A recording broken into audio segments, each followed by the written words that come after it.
Putting the RPG into the LRG, it's episode 9 of the complete run, Dragon Fantasy and One-Way Heroics.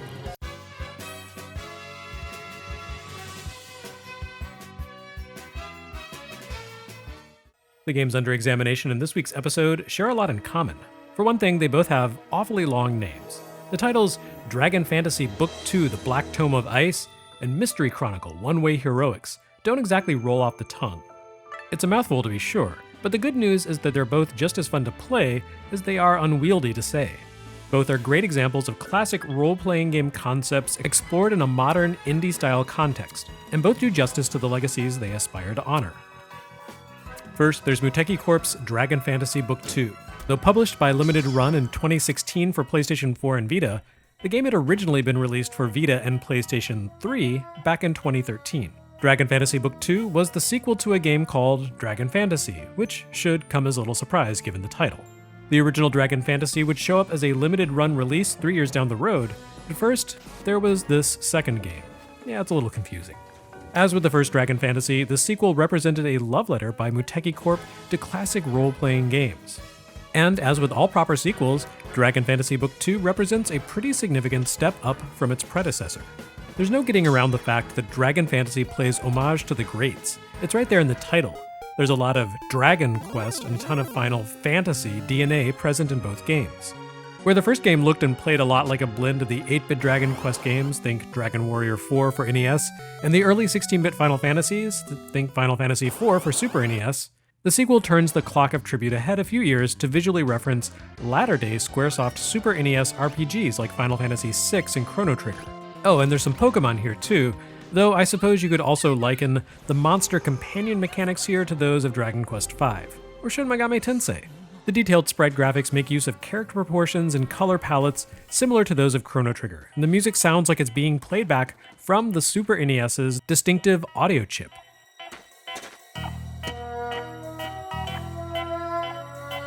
Even the boats move around in a mostly convincing simulation of Super NES's Mode 7 graphical effect.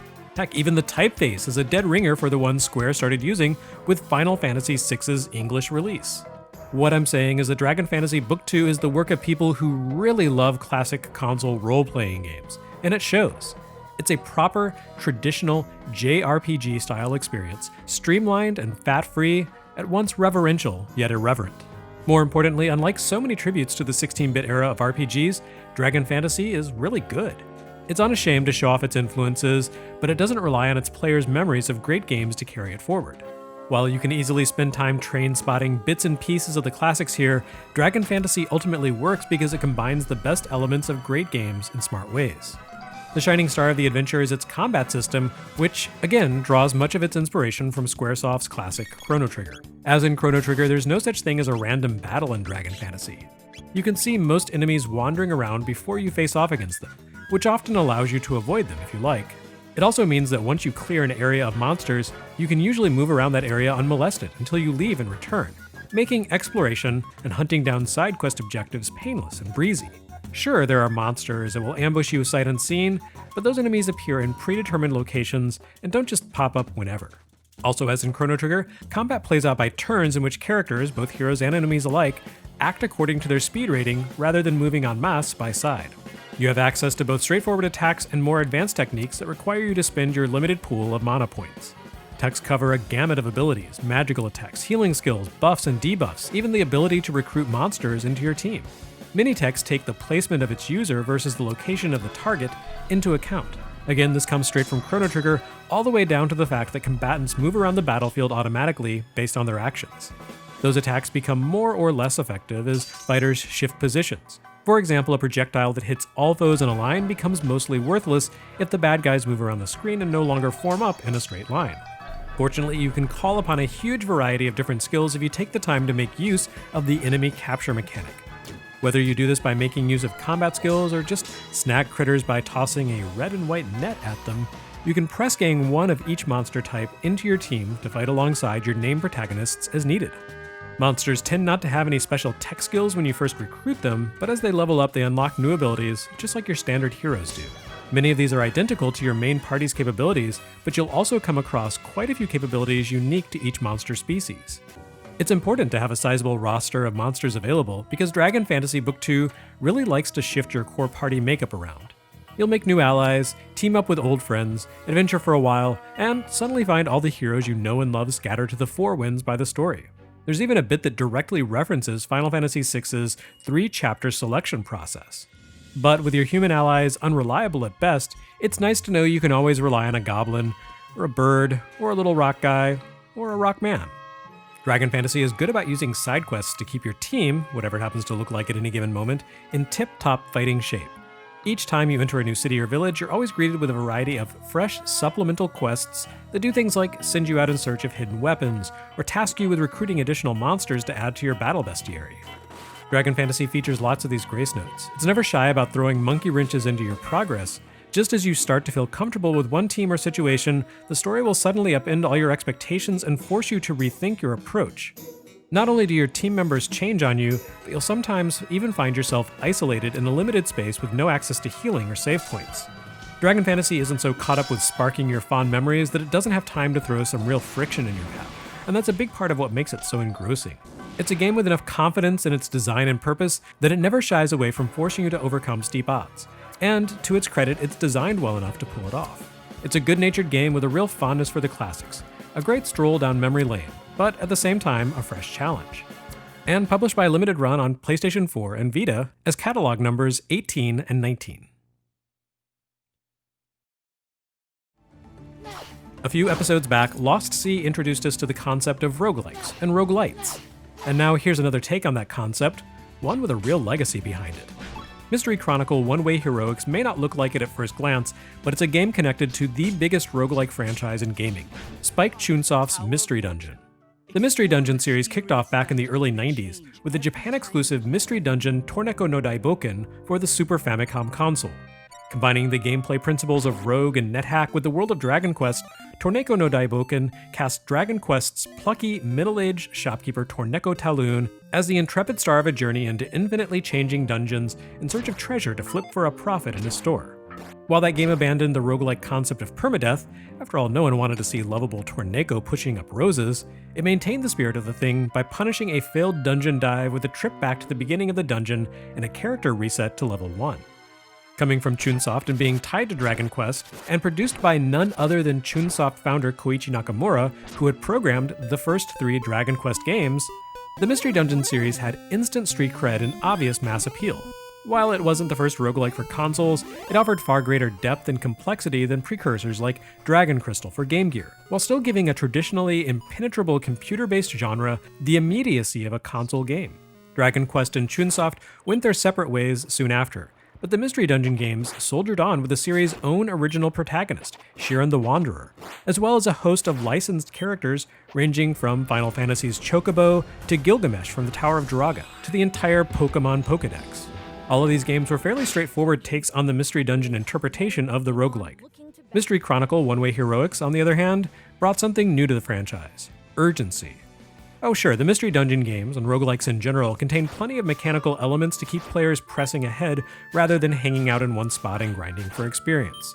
There's hunger, which eventually can sap your health if you reach starvation status, and often hanging out on a single floor of the dungeon for too many turns will cause an extremely high-level monster to make a beeline straight for you and kill you. One-Way Heroics is different though. It retains the turn-based gameplay of the roguelike genre, where each action the player takes counts as a global turn that allows everything and everyone to take an action as well. And here there's an immutable element to contend with as well: a wall of death that scrolls unstoppably at the left edge of the screen. Think the flooded tree stage from Ori and the Blind Forest, or the black hole stage in Gradius Gaiden, except on a turn-by-turn basis. For every few actions you take, the destructive wall of force on the left side of the screen advances forward a space. If you attempt to step off the left edge, or if you get caught behind the scenery and the wall of death catches up with you, it's game over. In other words, as the name suggests, there's only one direction you can go in One-Way Heroics: forward, which is to say, to the right, or the east. It's the roguelike reinvented as a linear action game, a concept that sounds inherently contradictory, but works remarkably well. For starters, One-Way Heroics contains much of the mechanical depth you'd expect from a traditional roguelike. Not only does it operate around turn-based action, you have to manage hunger mechanics, inventory encumbrance, dynamic enemies that can grow in power by destroying other monsters, and even NPC interactions. There are shops and towns along the way where you can buy food and gear, have your weapons honed, and save your progress. The game features a karma system that adds an element of risk to poaching harmless creatures. Kill too many benign animals and you'll be hunted to death by a ruthless order of forest rangers. And all the time, the wall of death steadily advances behind you from west to east. Yet one-way heroics contains far more substance than first glances would suggest. The idea of simply trekking in a single direction until you reach the boss sounds like the most limiting and brain-dead game design imaginable, but it doesn't take long for one-way heroics to begin to reveal its true depth. For one thing, you're not only walking left to right. While your progression sees you trekking eastward, the death wall advances slowly enough that you have time to range up and downward as you progress. The corridor of the world you travel extends a ways to the north and south, meaning you can't take in the full vertical expanse of the map at once. While you can certainly complete your journey by simply marching due east, scrolling the screen upward and downward from the center will reveal many helpful discoveries ranging from treasure chests, to towns, to secret shrines where you can unlock new abilities. Sometimes you'll meet potential companions who will join you if your charisma stat is sufficiently high, or stumble across a guild hideout that will only allow characters of a specific class to enter. The encroaching wall of destruction scrolls too quickly to allow you to roam the full north and south expanse of the world before needing to scurry forward to safety, and the lay of the land for each journey is procedurally generated based on an alphanumeric seed. So there's a bit of luck, or even blind chance, involved in which direction you choose to explore on each trip, which creates enough unpredictability, both good and bad, to keep things permanently interesting. When night falls, your visible range decreases and more dangerous monsters emerge, but by the same token, you can make use of special powers and items, including area maps, to give you a better sense of the direction and distance of both good and bad encounters within the world. Ultimately, your initial quest appears to be fairly simple. You need to advance 400 kilometers to the east, at which point you'll face the final boss and beat the game. The landscape changes beneath you throughout your journey, encompassing everything from grasslands to swampy marshes to deserts to fields of magma. The roaming monsters grow steadily in power and skill, and all the while you need to manage your inventory, health, and hunger in order to survive long enough to reach and defeat the boss. If you do manage to defeat the boss once you reach her, that's it, you've beaten the game, and you return to the start. Or at least that's how it looks to play out at first. But one-way heroics carries over one of the best features of the classic Mystery Dungeon games: persistence. Every time you complete a playthrough, you earn a few different resources that you can invest into one-way heroics metagame. You can unlock new character classes and purchase new perks and skills to equip on your hero. You can also purchase expansions to the castle where each playthrough begins. Although you can't keep your father the king and his subjects from dying once the wall of death rolls through the castle, the new rooms and occupants you can unlock for the castle open up new aspects of the game. Some of the castle residents will simply give you a few goodies to take along on your journey, ranging from food to a portable grill that lets you upgrade poached meat by roasting it. Others, however, will issue new quests that appear alongside your journey to defeat the Angel of Destruction, or even replace it entirely. Some of these quests can span far more than the 400 kilometers it takes to reach the main boss, allowing you to earn new powers and see deadlier foes than in the main quest.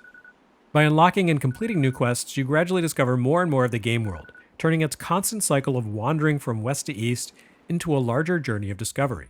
The more you accomplish in the game, the more becomes available for you to do. Also adding to the sense of variety are the many classes you can play as. While you begin as the balanced hero class, you can ultimately choose from and unlock nearly a dozen alternate classes. These range from the durable knight to the fragile demi-beast, whose strength is less in direct combat and more in their ability to recruit animal companions. Pirates and rangers can easily navigate water and mountains, respectively, though you can also unlock terrain specialties as a perk for all classes. You can even unlock classes that pay direct homage to other Spike Chunsoft games, like Sharon the Wanderer and Danganronpa. In short, One-Way Heroics is a seemingly simplistic game that actually contains tons of depth. Surprisingly, despite its strong spiritual connection to the Mystery Dungeon franchise, Mystery Chronicle One-Way Heroics was originally conceived by an indie team called Smoking Wolf, independently of the Mystery Dungeon brand. But that initial PC release, called simply One-Way Heroics, made such a strong impression on Spike Chunsoft producers Yoshinori Terasawa and Yuichiro Saito that they brought it into the fold and created an entire spin-off branch of the Mystery Dungeon series just to accommodate One-Way Heroics. Although Mystery Chronicle and the original One-Way Heroics have appeared on a variety of different platforms including PC and Switch, Limited Run's physical releases shipped exclusively for PlayStation 4 and Vita in September of 2016, as catalog numbers 20 and 21, respectively.